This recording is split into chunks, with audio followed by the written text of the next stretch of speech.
Okay, then we have different important points about different diuretics. हम carbonic anhydrase inhibitors के बारे में ये कहते हैं कि they are mostly used in glaucoma, cerebral oedema, hypokalaemic periodic paralysis. तो अगर एमसीक्यूज में पूछा जाए कि ग्लोकोमा का केस है या हाइपोकलेमिक पीरियोडिक पैरालिसिस का केस है या सेरेब्रल एडीमा का केस है, तो हम उसमें कौन सा डायरेटिक यूज़ करेंगे, तो we should always choose carbonic anhydrase inhibitor. ये जस्ट एमसीक्यूज के लिए इंपॉर्टेंट पॉइंट्स है, ठीक है, वो मैं बता रही हूँ।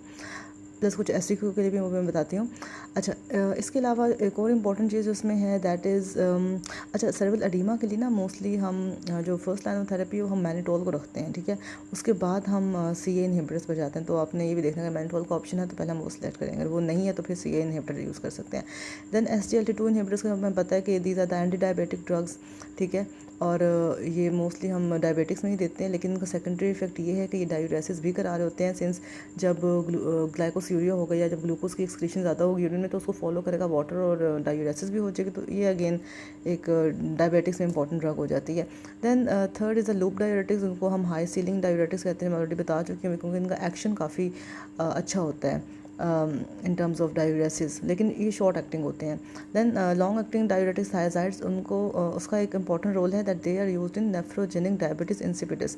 नेफ्रोजेनिक डायबिटीज़ इंसिपिडस ये कहता है कि ADH रिलीज़ तो हो रहा है बट उसका एक्शन हमें किडनी पर शो नहीं हो रहा, जिसकी वजह से डाइल्यूटेड यूरिन प्रोड्यूस हो रहा है। उसको हम डायबिटीज़ इंसिपिडस भी कहते हैं। अब नेफ्रोजेनिक डायबिटीज़ इंसिपिडस में हम थायराइड डायरेटिक्स को क्यों यूज़ करते हैं, उसका क्या मैकेनिज्म ऑफ एक्शन है वो देख लेते हैं।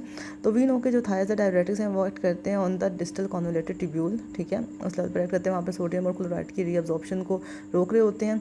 तो जब डिस्टल ट्यूब्यूलर एपिथेलियम से सोडियम की रीअब्जॉर्प्शन नहीं होगी तो उस नतीजे में क्या होगा कि यूरिनरी सोडियम एक्सक्रीशन ज़्यादा हो जाएगी। रीअब्जॉर्प्शन नहीं हुई तो एक्सक्रीशन ज़्यादा हो जाएगी। एक्सक्रीशन सोडियम की ज़्यादा हो जाएगी तो जो ओवरऑल एक्स्ट्रासेलुलर फ्लूइड वॉल्यूम है वो कम हो जाएगा। जब एक्स्ट्रासेलुलर फ्लूइड वॉल्यूम ही कम है तो ग्लोमेरुलर फिल्ट्रेशन रेट भी कम हो जाएगा। तो फिल्ट्रेशन रेट ही कम है तो जो प्रॉक्सिमल ट्यूब्यूल है वहाँ से सोडियम और वाटर की एब्जॉर्प्शन भी ज़्यादा हो जाएगी। क्योंकि अब पहले तो ये था कि बहुत ज़्यादा वाटर आ रहा था तो उसकी एब्जॉर्प्शन कम हो रही थी। अब जब वाटर ही कम आएगा, जब फ्लूइड ही कम आएगा, तो उसकी एब्जॉर्प्शन हम ज़्यादा करने की कोशिश करेंगे। तो प्रॉक्सिमल ट्यूब्यूल से सोडियम और वाटर की रीअब्जॉर्प्शन क्या होगी, ज़्यादा होगी, ठीक है। अच्छा, जब प्रॉक्सिमल से रीअब्जॉर्प्शन ज़्यादा हो गई है तो डिस्टल डिलीवरी जो है सोडियम और वाटर की वो कम होगी। जब डिस्टल डिलीवरी कम है तो फ्लूइड डिलीवरी तो डाउन स्ट्रीम सेगमेंट, मतलब डिस्टल ट्यूब्यूल के बाद क्या आता है कलेक्टिंग ट्यूब्यूल और कलेक्टिंग डक्ट, वहाँ पे भी उसकी डिलीवरी वहाँ पे भी कम होगी, तो यूरिन आउटपुट कम होगा। ये सिंपली ये कहना चाह रहे हैं कि अगर हम डायूरेसिस इंक्रीज़ कर देंगे बाय यूजिंग थायराइड डायूरेसिस तो रिमेनिंग वॉल्यूम ही कम रह जाएगा फ्लूइड का। जब रिमेनिंग वॉल्यूम कम होगा तो GFR कम होगा, GFR कम होगा तो प्रॉक्सिमल ट्यूब्यूल से एब्जॉर्प्शन ज़्यादा हो जाए तो डिस्टल वाले सेगमेंट्स को वाटर मिलेगा ही कम, तो यूरिन आउटपुट अल्टीमेटली कम हो जाएगा। तो ये एक इंपॉर्टेंट मैकेनिज्म है of giving thyroids in nephrogenic diabetes insipidus, ये हमें बताना चाहिए। देन अच्छा, ये हम उन पेशेंट्स को देते हैं जहाँ पे ADH को रिस्पॉन्ड ना करे हो, डेफिनेटली उसी को हम नेफ्रोजेनिक डायबिटीज इंसिपिडस कहेंगे ना। फिर एक और इंपॉर्टेंट केस है हमारे पास lithium induced nephrogenic diabetes insipidus का। नेफ्रोजेनिक डायबिटीज इंसिपिडस हो तो रहा है, लेकिन हो किस वजह से रहा है, तो लिथियम आयन जो कि एक इंपॉर्टेंट कंपोनेंट है of the therapy of bipolar disorder, एक साइकोलॉजिकल डिसऑर्डर है बाइपोलर डिसऑर्डर, उसकी थेरेपी में हम लिथियम देते हैं। तो अगर वो पेशेंट लिथियम खा रहा है due to that mental disorder और उसमें नेफ्रोजेनिक डायबिटीज इंसिपिडस डेवलप हो गया है, तो उस केस में भी हम थायराइड डायरेटिक्स यूज़ कर सकते हैं, ठीक है। खैर उसमें तो हम पोटेशियम स्पिरिट डायरेटिक्स भी यूज़ कर सकते हैं, लेकिन दोनों को बारे बारे देखते हैं। अच्छा, अगर lithium induced nephrogenic diabetes insipidus है तो उसमें थायराइड डायरेटिक्स का क्या रैशनल है, ये इंपॉर्टेंट क्वेश्चन आता है। उसका रैशनल ये है कि जो हाइड्रोक्लोरथायाजाइड है, जिसको हम HCTZ भी कहते हैं, जो कि थायराइड डायरेटिक है, वो करता क्या है कि वो जो इनर मेडुला है उसकी ऑस्मोलैलिटी ज़्यादा कर देता है। इनर मेडुला की ऑस्मोलैलिटी कैसे ज़्यादा कर देता है, सिंपली जब वहाँ से वो वाटर की रीअब्जॉर्प्शन को ब्लॉक कर रहा है, ठीक है। अच्छा, वो डिस्टल ट्यूब्यूल से वाटर की एब्जॉर्प्शन को ब्लॉक कर रहा है तो जो इनर मेडुला है वहाँ की ऑस्मोलैलिटी इंक्रीज़ हो रही है। तो HCTZ कैसे अपना रोल प्ले कर रहा है, that it increases the osmolality in the inner medulla, जिसकी वजह से क्या हुआ कि it causes the partial correction of lithium induced reduction in the aquaporin 2 expression। अब हमें पता है कि लिथियम नेफ्रोजेनिक डायबिटीज इंसिपिडस तो कर है, लेकिन वो कर कैसे रहा है, उसका मैकेनिज्म ये है कि वो एक्वापोरिन 2 के एक्सप्रेशन को कम कर रहा है। तो जब हाइड्रोक्लोरोथायाजाइड इंटर मेडुला की ऑस्मोलैरिटी को ज़्यादा करता है तो this lithium induced reduction in aquaporin two expression ये करेक्ट हो जाता है। तो that is how it is helping in the NDI, ठीक है। इसके अलावा HCTZ का एक और रोल ये है कि ये सोडियम ट्रांसपोर्टर्स का एक्सप्रेशन भी ज़्यादा करते हैं DCT एंड CCT, जिसकी वजह से सोडियम की एब्जॉर्प्शन ज़्यादा होती है, ठीक है। मतलब इट्सेल्फ तो ये डायूरेटिक ही है, लेकिन उसका ये एक सेकंड रोल ये भी है कि सोडियम ट्रांसपोर्टर्स के एक्सप्रेशन ज़्यादा कर है, ठीक है। और फिर प्रोडक्शन ऑफ यूरिन भी कम हो जाता है। तो एक तो ये कर है कि इधर मेडुला की ऑस्मोलैरिटी को कम करके एक्वापोरेंट टू के एक्सप्रेशन को दोबारा से रीस्टैब्लिश कर है। सेकंड ये क्या कर है, सोडियम ट्रांसपोर्टर्स की एक्सप्रेशन ज़्यादा कर on the DCT and CCT, ये this is collecting cortical collecting tubule, ठीक है। यहाँ पे ज़्यादा कर है तो अगेन क्या होगा, NDI नेफ्रोजन डायबिटीज इंसिपिडस क्योर हो जाएगा by decreasing the volume of urine. Second एक और ड्रग भी हमें NDI में लिथियम इंड्यूस NDI में हेल्प कर सकती है, that is अमाइलोराइड।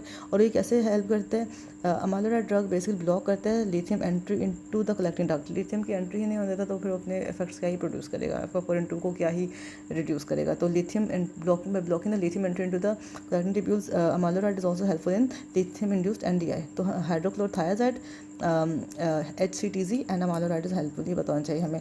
Then potassium spirit diabetes की बात कर लेते हैं। इसमें हमने गायनेकोमेस्ट्रिया की कॉम्प्लिकेशन देखी थी। तो ये क्योंकि इटसेल्फ ही एक एंड्रोजिन है और ये डिफरेंट प्रोजेस्टेरोन और एंड्रोजिन खुद स्टेरॉयड और डिफरेंट एंड्रोजिन और प्रोजेस्टेरोन रिसेप्टर पर काम कर सकता है, वहाँ पर एक्ट कर सकता है। तो इसलिए एंडोक्राइन एब्नॉर्मलिटीज़ कॉज करता है, इसमें बहुत इंपॉर्टेंट गायनेकोमेस्ट्रिया है। अच्छा, देन हम जो एक और चीज़ देखते हैं, हाँ we are not done yet, use in, अच्छा सिरोटिक एडीमा की अगर बात की जाए तो सिरोटिक एडीमा में हम सबसे ज़्यादा जो इंपॉर्टेंट ड्रग देते हैं that is potassium sparing diuretic, क्योंकि वो सोडियम की डायूरेसिस भी करा देता है along with sparing the potassium levels, ठीक है। और इससे हम पूछा जा सकता है कि हम लूप डायूरेटिक क्यों नहीं देते। Loop diuretic is not very helpful in cirrhotic oedema. Cirrhotic oedema यही होता है कि अगर लिवर सिरोसिस हुआ और प्रोटीन्स की प्रोडक्शन नहीं हो रही तो एडीमा डेवलप होता है, इसको सिरोटिक एडीमा कहते हैं। तो डेफिनेटली जब प्रोटीन की प्रोडक्शन नहीं हो रही तो ECF वॉल्यूम ज़्यादा होता जा रहा है और वहाँ पर एडीमा डेवलप हो, तो उसको हम डायूरेसिस से क्योर कर सकते हैं ना। तो patients are resistant to loop diuretics, क्यों? Because there is a decreased secretion of this drug in the tubular fluid. ये लूप डायूरेटिक ट्यूबुलर फ्लूइड में सिक्रीट ही नहीं होते, प्लस एल्डोस्टेरोन का लेवल भी ज़्यादा होता है। तो अगर एल्डोस्टेरोन का लेवल ही ज़्यादा होता रहेगा तो फ़ायदा नहीं है ड्रग का। तो एल्डोस्टेरोन का लेवल ज़्यादा होना और दिस ड्रग का स्क्रीट ना होना to the lumen is one of the factors कि loop diuretic are not effective for cirrhotic oedema while potassium sparing diuretics are effective. ADH antagonist की बात करते हैं, हमने बोला था कि वेप्टान ग्रुप जो है वो ADH एंटागनिस्ट होते हैं। अगेन इट्स अ डायूरेटिक, ठीक है। और टोल वेप्टान जो हम ओरली लेते हैं, कोनी वेप्टान हम पैरेंटरली लेते हैं। कोनी वेप्टान के बारे में कहा जाता है that this is useful in patients with heart failure. Why? Because it acts on the V1A receptors. V1A receptor पर एक्ट करता है और डिक्रीज करता है पेरिफेरल वास्कुलर रेजिस्टेंस और इम्प्रूव करता है कार्डियक आउटपुट। तो tolvaptan orally, conivaptan parenterally. Conivaptan useful in patients with heart failure. How? Because it acts on the V1A receptors and decrease the peripheral vascular resistance and improve cardiac output. तो कुछ important points है diuretics के बारे में जो मैंने बता दी हैं, ये MCQs में भी आ सकते हैं और SCQs में पूछे जा सकते हैं।